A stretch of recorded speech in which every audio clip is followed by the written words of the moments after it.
And we're also hearing from Palestinian Americans living here in Houston, getting the perspective on the war. These local representatives would not condemn the terror attacks. Our Devin Clark joins us to continue our team coverage and explain why. Devin? We spoke to Palestinian activists today. They have a very different point of view than the Jewish leaders I spoke to just the other day. Rather than terrorism, the Palestinian activists see the attacks as a form of rebellion against what they consider to be years of oppression by the Israeli government. We can have a conversation about the morality of taking prisoners of war, but you have to put into the context of this war.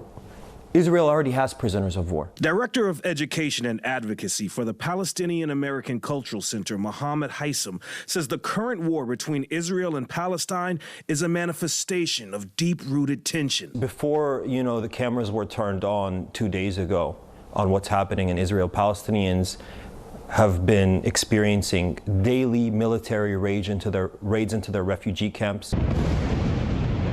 Actions, Haitham says, display continued Palestinian oppression by the Israeli government. Over 300 Palestinians have been killed since the beginning of this year, including children.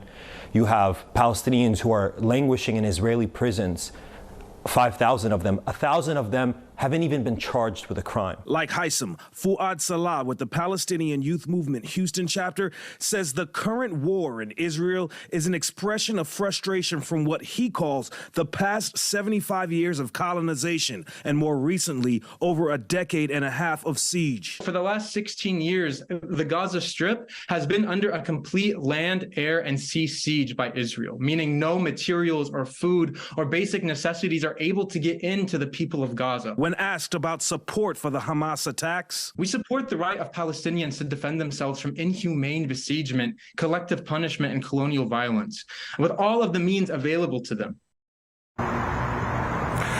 with such a deep-rooted history of opposition, we asked the activists if they ever see the possibility for resolution. One of the answers, simply put, no justice, no peace. Reporting live, Devin Clark, KPRC 2 News. And Devin, thank you. In our coverage